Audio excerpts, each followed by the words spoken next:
US affirms pledge to Israel's security amid diplomatic row. World leaders in Saudi Arabia offer condolences to King Salman.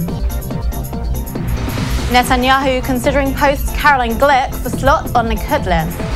And Miss Lebanon keeps title despite appearing in image with Miss Israel.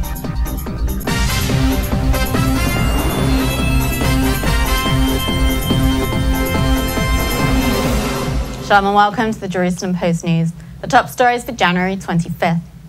Amid a diplomatic row between Prime Minister Benjamin Netanyahu and US President Barack Obama, the US affirmed its commitment to Israel's security on Friday.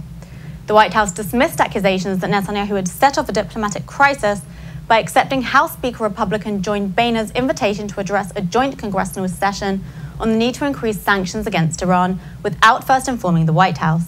Netanyahu's visit to Washington in early March will mark the first time since he took office in 2009 that he won't meet with Obama during a visit to the capital. President at this point does not plan to meet with Prime Minister Netanyahu on a visit that apparently is scheduled for March. The reason for that is that Prime Minister Netanyahu's visit comes about 2 weeks before the Israeli elections. And this administration goes to great lengths to ensure that we don't give even the appearance of interfering or attempting to influence the outcome of a democratically held election in another country. World leaders gathered in Saudi Arabia on Saturday to meet its new King Salman after the death of King Abdullah on Friday.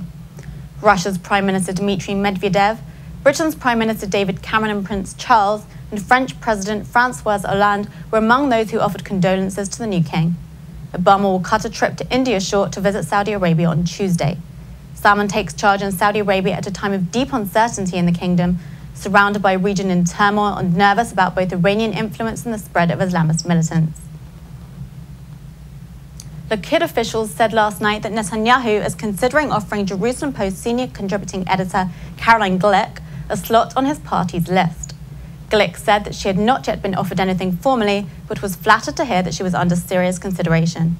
Glick is a former advisor to Netanyahu and has maintained a positive relationship with him, even though she has criticized him at times. She strongly criticized his decision to release 1,000 terrorists in exchange for kidnapped soldier Gilad Shalit, but clarified last night that she understood it was a tough decision and has no doubt that he's the right man to lead the country. And Miss Lebanon Sally Jarij won't lose her title or face punishment for appearing in a selfie with Miss Israel Doron Matalon. Jarij came under fire in Lebanon after Israel's contestant at the competition in Miami posted a photo to her Instagram account of herself, Miss Lebanon, Miss Japan and Miss Slovenia posing together. The photo circulated on Lebanese social media, bringing harsh backlash against Jarij for posing with a representative of an enemy state. According to Lebanon's The Daily Star, Lebanon's tourism minister Michel Faroun said she would not be penalized since she didn't have bad intentions. The finals of the Miss Universe contest are tonight. And that's it for today. We'll be back tomorrow with more news from Israel. Until then, shalom from the Jerusalem Post studios.